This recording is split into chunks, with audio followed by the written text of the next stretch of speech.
हमारे आराध्य देव परम पूज्य मुनि पुंगव सुधा सागर जी के चरणों में बारंबार मेरी तरफ से मेरे परिवार दिव्य एक्सप्रेस छिंदवाड़ा से गुड्डू भैया और संगम कॉलोनी जैन समाज की ओर से तथा मामा परिवार कृषि विकास केंद्र कटनी की ओर से नमोस्तु नमोस्तु नमोस्तु शुल्लक महाराजों के चरणों में बारंबार इच्छामी इच्छामी इच्छामी।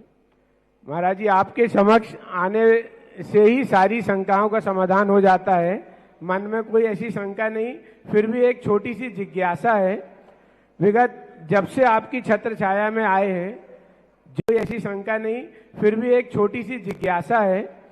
विगत जब से आपकी छत्र छाया में आए हैं, जब भी आपके दर्शन करने आपके समक्ष जहां भी आप विराजमान रहते वहां आते हैं, अगर कोई जीवन में उथल पुथल चल रही है तो आपके पास पहुंचते से ही वहां से खबर आ जाती है कि वो काम हो गया, वो मतलब हमारी समस्या समाप्त हो गई। आपके निकट आते ही कई बार ऐसा हुआ, चाहे वो मेरे साथ हो चाहे मेरे बड़े भाई गुड्डू भैया के साथ हुआ हो। ऐसा कौन सी आपकी कृपा है, कौन सा आशीर्वाद है हमारे ऊपर जो हम लोगों का आप उद्धार करते रहते हैं। नमोस्तु महाराज जी, नमोस्तु महाराज। मुनि मुद्रा को भी जिन मुद्रा कहा है। जैसे जिनेंद्र किसी का कुछ नहीं करते हैं, वो अपनी निज आत्मा में लीन होते हैं, लेकिन उनके दर्शन करते ही, उनके समोषण में जाते ही समस्त प्रकार की बाधाएं स्वतः ही दूर हो जाती, भगवान नहीं करते। इसी प्रकार मुनिराज की भी जिन मुद्रा शब्द का प्रयोग किया पूज्यवर कुंद स्वामी ने अष्टपावड़ में। ये जिन मुद्रा है, वो जिन है, ये जिन मुद्रा है, तो मुद्रा का प्रभाव तो आता ही है।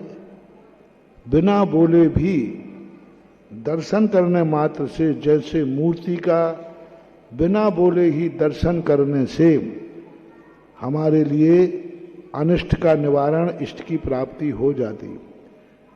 जिनबिंब के दर्शन से निधत्त निकाचित कर्म अपने आप छट जाते हैं।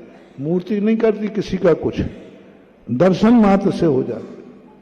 इसी प्रकार मुनि मुद्रा को यदि सच्ची श्रद्धा से दर्शन किया जाए तो अशुभ कर्मों का क्षय इस मुद्रा से भी देखा जाता है। और उस अशुभ कर्मों का जो क्षय होता है वह अपने आप में बिना बोले, उनको मालूम ही नहीं है, उनको पता ही नहीं है कौन मेरे प्रति क्या भाव कर रहा है, लेकिन सामने वाला बैठा हुआ भाव कर रहा है और महाराज को नहीं मालूम क्या हो रहा है, कौन कर रहा है, लेकिन उसको बराबर मिल रहा है। दूसरा हमारे शास्त्रों में आती है, अवाग विसर्गम वपुषा निरूपयन्ति थी। बिना बोले ही जिनके शरीर अवाग विसर्गम वपुषा निरूपयन्ति, बिना बोले ही जिनकी मुद्रा हमें उपदेश दे रही है, ऐसी जिन मुद्रा कहलाती है। ऐसा मान। नमोस्तु महाराज जी, नमोस्तु महाराज जी।